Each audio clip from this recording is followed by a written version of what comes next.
section 3.4, we're taking a trip back into algebra and talking about slopes of lines. So something you should remember from last year. And we'll start out with the basics as if we never have seen this before. But you do know that slope is the ratio of the vertical change, the rise, to the horizontal change, the run, on any line. And we know, you guys know, slope is rise over run. Hey, do you remember what letter we use to stand for slope? You should remember that it's M. So M is what we use to stand for slope, and of course slope is rise over run. It's a ratio of that rise to the run in any line. And then since rise is going, which directions are we talking with rise? We're talking up and down. What variable are we looking at when you talk about rise, when you talk about up and down? And you should be thinking we're talking about y. And run, what directions are you thinking about when you think about run? You're thinking left and right. And what variable does rise? Well, up and down is y. And what variable does run? Left and right is x. So rise is the change in the y, since we're going up and down, and that's y. And run is the change in the x, since that's left or right. And that's, of course, x. And the question is, how do you find the rise? How do you find the run? How do you find how much you're going up or down? Since rise is y, you look at this y compared to this y. Say, how much did we go up or down from here to here? Let's say this is only up 2. And let's say this is up 5. I went from 2 to 5. I went up 3 more. And what are you doing with the numbers 2 and 5 to get 3? You're subtracting. You take however high the second point is minus however high the first point is, and you subtract. Oh, I forgot to mention the reason why it's x sub 1 comma y sub 1 is this is the first point and this is the second point, so it's x sub 2 comma y sub 2. And then to find the run, you're thinking how much you go left and right, which is x, of course. If this x was right 2 and this x was right 7, you'd think how much is it from 2 to 7? Well, it's 5 because I'm doing 7 minus 2. So we're subtracting x's for run. You take the second x minus the first, and you subtract that way. So if you remember, this is the equation that you use to find slope of a line when you have 2 points. Since rise is on top, you're subtracting y's. Since run is on bottom, you're subtracting x's because that's left or right. Of course, rise is up and down, run is left and right, and you know which variables to subtract. Oh, and make sure whatever point you pick as your second point or as your first point that you're consistent with the bottom as well. So make sure you subtract in the same order for the 2 points. Quick summary of the types of slopes you can have. You can have a negative slope if the line falls from left to right. So if we're going downhill, remember, left to right, this would be a negative slope. We have a positive slope if we're rising left to right. We're going uphill left to right. We have a zero slope if we have a horizontal line. Talking about this a little bit, again, slope is always rise over run, right? Does a horizontal line rise? Does it go up or down? No, there is no rise. Does a horizontal line run? That's all it does. That's all it does is go left and right. So it's an infinite run. That's our symbol for infinity. And 0 divided by anything, or 0 divided by infinity, would be 0. So any horizontal line has 0 slope. However, any vertical line, slope is undefined. The reason why, we know slope is rise over run. Does a vertical line rise? That's all it does, so that's infinity. Does a vertical line run? Run is left and right. That doesn't go left or right, so the run is 0. And what's the issue here? We know we cannot divide by 0. Therefore, undefined slope for any vertical line because we have no run and we're trying to divide by 0, which we cannot do. Alright, let's use slope here. Let's find the slope of the line through these points. Points are negative 3, 1 and 2, negative 4. And if I'm finding slope, you can say m equals, you can say slope equals, you know slope is rise over run. And again, we know that rise is going up and down, and what variable does up and down is y. We know we're subtracting y's on top.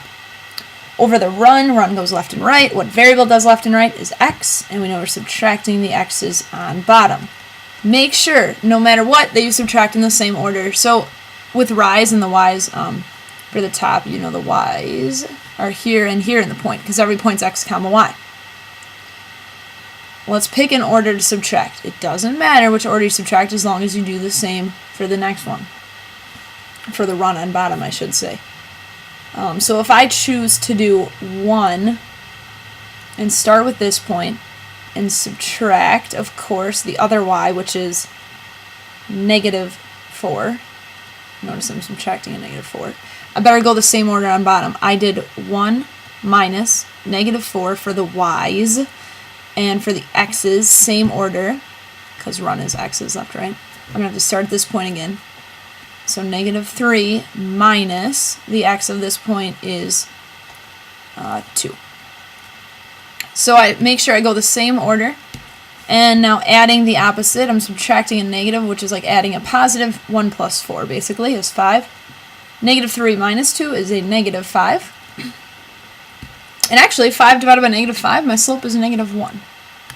Remember to always reduce that fraction if you can. Alright, negative slope there. So one example you have to do today is be able to find slope if you have 2 points. Another thing you have to be able to do today is graph a line. If you're given a point it goes through and you're given a slope. Well, I'm graphing a line through this point, -4, -3. So I put that point on the graph. I go left 4, down 3. -4, -3 is here. And the slope is 1/4. So again, you're thinking rise over run is 1/4. So I can rise 1, run 4, both positive, or keep in mind, a -1 over a -4 would be the same. So I could rise a -1, run a -4. Now if I rise +1, I'd be going up, because rising positive is up. And if I run a +4, I'd be going right. 1, 2, 3, 4. Do that again. I'm going to rise 1, run 4, both positive by going up and right. Or from that starting point, let's say I want to do both negative because that's so positive. Now a negative rise would go down 1, and a negative run would go left, in this case 4. And there we go. I basically filled that graph at this point. Draw your line through it. Make sure you got arrows. Oh, and make sure the slope is positive. Is it going uphill, left to right, like it's supposed to be? Yeah, it is. Talking a little bit about parallel and perpendicular lines. When you talk about slopes of parallel lines, remember parallel lines are lines that never intersect, that never cross. So their slopes would have to be what? And hopefully you already know the answer to this, but 2 lines are parallel if and only if. Do you remember that symbol, IFF? Meaning it works both ways. So 2 lines are parallel if and only if their slopes are the same, or their slopes are equal. So 2 lines are parallel if their slopes are the same, or if 2 lines have the same slope, then they are parallel. It works both ways with if and only if. Slopes of perpendicular lines, a little bit more tricky. 2 lines are perpendicular, again, if and only if, meaning it works both ways. The if-then and the converse work. Their slopes are what? Well, okay, with perpendicular lines, it means they meet at a right angle. Let's say I had 2 lines here that meet at a right angle. They're perpendicular. Slopes are 2 things. I have 2 blanks here. First of all, would you say that this line has a positive or negative slope? It's positive. It's going uphill, left to right. Would you say that this has a positive or negative slope? This one's negative. 1 positive, 1 negative. You always have to have that with perpendicular lines. If you have 2 lines that meet at a right angle, one's going to be positive, one's going to be negative slope. And when we talk about changing the sign, positive to negative, we use the word opposite. Again, talking about the sign, positive or negative. But there's something else. First of all, if I asked you if this line is steep or not very steep, I hope you would say it's not all that steep. It's not going uphill very fast. The rise is small, the run is bigger. What about this line? Would you say it's steep or not steep? I'd say this is pretty steep. The rise is pretty great. The run isn't that great. And it's a flipped fraction relationship here. If I would rise 1 and run 4 here, I would rise 4 here and run 1 here. Now, if you think about flipping the rise over run, when you flip a fraction, it's called reciprocal. So you change the sign and you flip the fraction. So like I said, if I knew this slope was, if that one was a positive 1/4, I want opposite reciprocal. So I want, this is positive, this one would be negative. Instead of 1 over 4, it'd be 4 over 1, or just -4. So make sure you're doing both of those things for perpendicular lines are opposite and reciprocal for slope. And we're going to use that in the example here. Excuse me, tell which lines are parallel or perpendicular. Well, if I'm deciding whether they're parallel or perpendicular from the points, instead of graphing, I can find the slopes. Because I know parallel lines have the same slope. I know perpendicular lines have opposite reciprocal slope. So let's check it out. Find the slopes. Good practice here. Again, slope is rise over run. What variable do we do for rise? We do y's. Remember that you subtract the y's because you're figuring out how much you rise, and you subtract the x's for the run because you figure out how much you go left or right.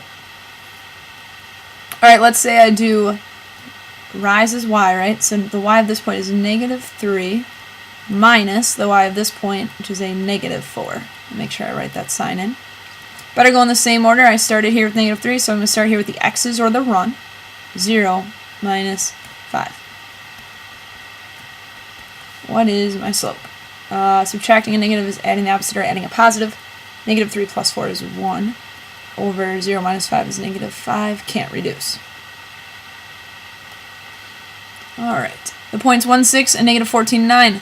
Rise over run again. I want to subtract y's first. Let's say I start with this y. 9 minus 6. Now I started here. I better start there again with x's. -14 minus 1. Again, subtracting the y's, subtracting the x's. 9 minus 6 is 3. -14 minus 1 is -15. This does reduce. Divide top and bottom by 3 and get, well, a -1, and dividing -15 by 3, -1/5. Oh look, -1/5 for both of these. Okay, we'll talk about that in a minute. Last one, find the slope. Rise over run, subtract y's first. How about I do -2 minus 8. Those are the y's I'm subtracting on top. Run is x's, so I'm going to subtract x's. I started with this point with the -2, so I'm going to start here with the x's. -5 minus -3. Minus and a -3. What do I get here? -2 minus 8 is -10. -5, actually this will be plus 3, is -2. -10 divided by -2 is a positive 5. So I'm comparing these slopes to figure out whether I have parallel or perpendicular lines here. Okay, these are the same. Therefore, those lines are parallel. This is line H, line K. Let's say H is parallel to K because they have the same slope. What about line H and line J? -1/5 and 5. Well, aren't they opposite reciprocal, so perpendicular, because this was a negative and this was a positive? This is 1 over 5. Technically 5 is 5 over 1. So the fraction is flipped, the sign is flipped, and I would say line H is perpendicular, remember that symbol, to line J. Opposite reciprocal. And finally, what did I not talk about? I talked about H with K and H with J. What about J and K? I have -1/5, positive 5 again. Opposite sign, negative, positive. Reciprocal, 1 over 5, 5 over 1 technically. So lines K and J are perpendicular as well. So using slope to determine whether lines are parallel or perpendicular. Finding slope to do that. One more example here. One roller coaster falls 41 feet downward for every 80 feet horizontal. The descending slope of another roller coaster is -1. Which roller coaster has a steeper drop? Maybe I'll do a little picture here. One roller coaster falls 41 feet downward for every 80 feet horizontal. 41 feet down for every 80, so that's basically twice the distance. 80 feet horizontal. And there's my roller coaster with somebody on it. My slope is rise over run. Actually, the rise is 41. The run is 80 because that's left to right. The other one, descending slope, is -1. Okay, so if we're thinking -1 is my rise over run, -1 is my slope. That would be like going down 41. Technically, I guess this is going down 41. But also going right 41, because that would be -1, right? -41 over 41. So down 41, right 41.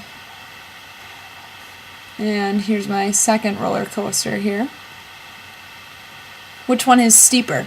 Now, if you think about steeper, you want a bigger number on top as compared to bottom. You want a bigger number overall. Now, -41 over 80, I know it's not totally exact, but isn't that about 1/2? Because it's like 40 over 80. So this is about 1/2. This is -1. This is obviously steeper. We're going down 41 on both. Here we're going over 80. Here we're only going over 41. Much steeper. So which roller coaster is a steeper drop? Slope -1 is steeper. And again, when you're looking for steepness, you want a greater number in the numerator as compared to denominator, or you want a greater rise compared to run. And we're going to talk about that example 4, page 173 in class, but I want you to take a look at it so you can give me the answer for tomorrow. That's kind of your homework. Talking about slope today and parallel and perpendicular slopes.